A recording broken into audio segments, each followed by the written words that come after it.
This show is a part of Pop Americana. For more great shows like this one, please check the link in the episode description. Cartoons, the animated frontier. These are the voyages of the Cellcast podcast. Its continuing mission to explore strange new cartoons, to seek out new animation styles and new creative storytelling methods, to boldly go where so few ever go again.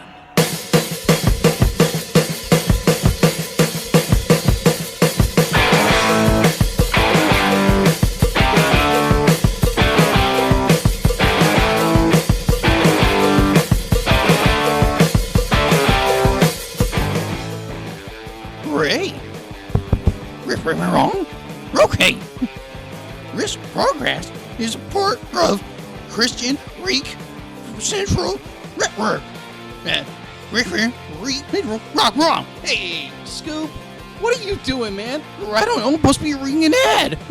All right, hold on. Give me it. Okay. All right, this podcast is part of the Christian Geek Central Network at ChristianGeekCentral.com. Hello and welcome to another episode of The Cellcast, The animated series. Joining me today is a man who's just wanting to make a little bit of money on the side, Jacob. Why, thank you. I'd like to introduce our co-host, a man who's been waiting for his girl of the dreams to be on this episode. Welcome, Drew. I don't think the girl of my dreams is in this episode. Oh, yes, she is. No, she's not. So, before we get into this, I did realize something. We have completely missed an entire character of this show up until Yes, we have, and I think I was referencing to her. Which is why I disagree with your statement. We have not talked about Friedborg. Nope, we never have. Now, the reason we haven't talked about her is, for the most part, she is a running gag throughout the show. She is. And she has no voice actress. No, she doesn't. The joke is, from the behind, she looks exactly like Cassandra does in her handmaiden outfit. Uh-huh.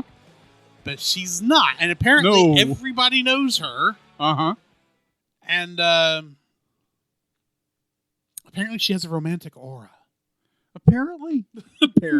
No, she has appeared in a number of these episodes, She has. and we just somehow forgot to bring it up. So, Friedborg, we apologize that we're bringing you up, and we're finally bringing you up in what might be, as far as we can tell, your final appearance on the show.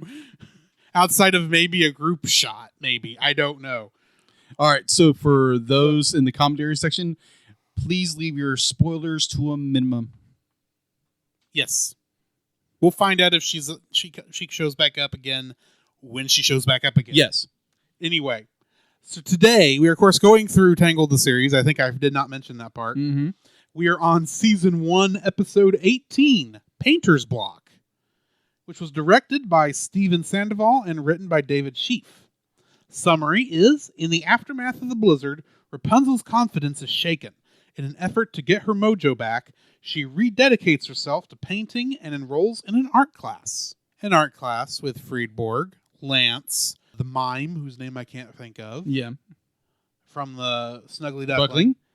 And Feldspar. Yeah, that's right. Those are the 5 people that were in the class. Yes. They all are apparently very poor painters. For the most part. Except for Rapunzel herself, who's just having a hard time getting into it. So, going into the trivia, the title is a play on the phrase writer's block. Mm-hmm. In the final scene of this episode, Lance Strongbow has drawn a lamp on the mural that represents the genie's lamp. Do you know why? I don't know why. This is a reference to his voice actor Eagleheart's role on Broadway in Aladdin. Thank you. He is the genie. Yeah, that's right. I totally forgot about that. This is Rapunzel's second time wearing shoes after Before Ever After. Oh, yeah. Mrs. Sugarbee, the art teacher, Mm-hmm. says that life is full of tough choices. This is actually a quote from The Little Mermaid. Yep. By Ursula. Sweetheart. This episode marks the return of the Smolder. Mm-hmm. Which doesn't work. No, it doesn't. And apparently nobody is concerned about Pascal being too close to Friedborg, despite her being allergic to Pascal. I don't remember where that came up because I tried looking it up besides actually watching all the previous episodes with her. Yeah. In it. It's like, okay, that makes sense to me. It does. Oh yeah. Ooh. For those who don't know, Mrs. Sugarbee, we should point out, came from the Mantius device. Yes. As far as we can tell, and is trying to bring over her master, who is still not named. Oh, they named him. They didn't say his name in this, did they? They said his name in the last one, and they say it in this one. Why don't you tell us that name? Because I think I've been trying to not to say it. Zentiri. So apparently he's going to be a major character, but technically last episode was his first appearance. He is in this episode too, but he doesn't have any lines. No. Yet. We see his symbol though. And we physically see him through the portal. Yeah, too. we do. So, and he's connected to this ugly tree. Yeah. In the middle of the woods. Right. That Rapunzel nearly fell under the servant's spell to bring him back. Yeah. I love when Cassandra was doing all the detective work, discovers that was so everyone is while painting all the same thing. They go to the Snuggly Ducky and she asks, "Who painted this?" "Oh, that was the mime. I can't think of his name." She says, "Well, why did you find it weird?" "Well, normally his paintings don't have anything on them at all. They're just frames. They're just frames." So it's like, oh, okay, that makes sense. And I love how even under the spell, Lance's art is lacking. Yeah, just a Everyone little else. bit. And he tries to sell it too. Everybody else is able to reproduce that little twig exactly. Yeah. He doesn't. No.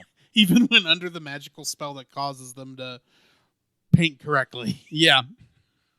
I thought that was ingenious. So Yes. the fact that it was like she had five. She had five subjects Right. paint the exact same thing in order to open a portal to bring Centauri back into this world. It's an original method of unlocking that door Yeah. to get somebody over. You five people have to paint the same object. Oh, yeah. It's like, okay, two things I have to bring up on this. Okay. Not necessarily a problem, but a nitpick. Okay. Now, I am not a painter. Yeah. In any way, shape, or form, except digitally. I do some digital stuff. So you're the pixel type artist. Except I don't do much pixel art. Okay. There is a difference. Okay. But here's what I do know. The 5 angles that those people are at are not going to produce the same painting. No. Even if you paint exactly what you see. They're not. They are not going to create the same picture. In fact, you should be painting the guy across the way, painting that picture. Although it's not a photocopy, I should say. My thought is, because you have 5 people at 5 different positions around the tree, it's trying to paint one 3-dimensional shot of a painting of a tree.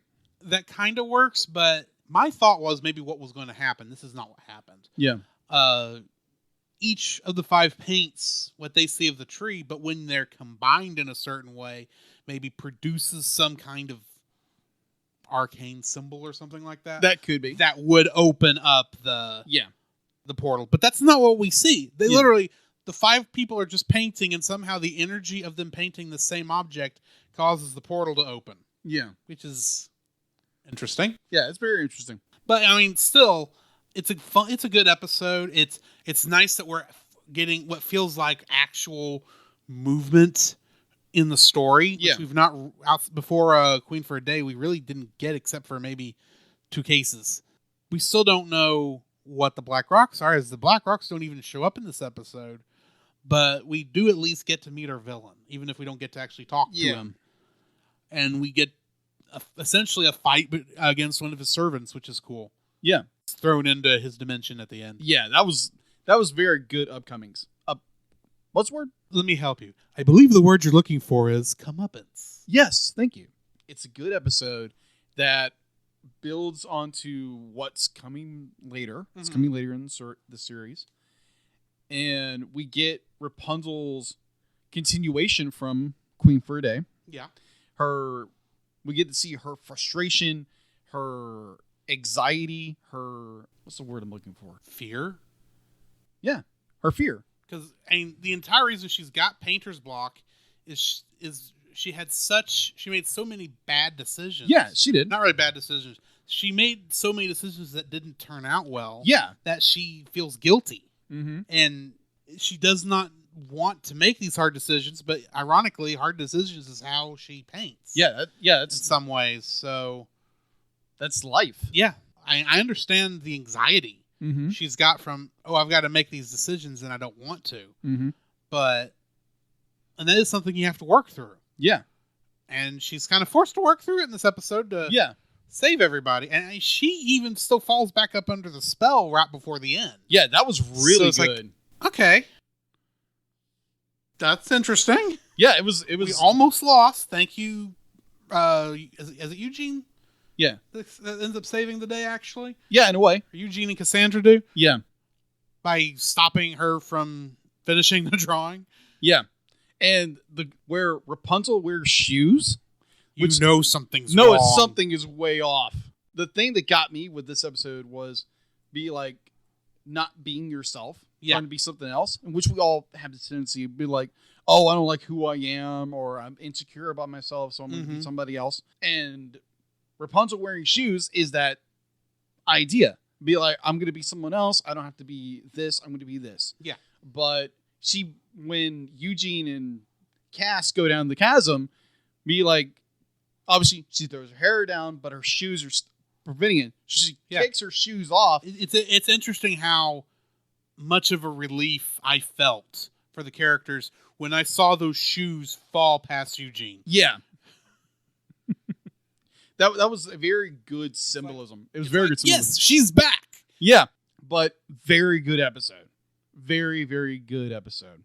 And I enjoyed it, and I can't wait for the rest of season 1 and the rest of the season. So, join us next time for season 1, episode 19, Not in the Mood. Whatever. Come, Jacob, we must prepare for next week. Prepare for what, Drew? The same thing we do every week, Jacob. Record a podcast! Oh, boy! So where can they find you, Jacob?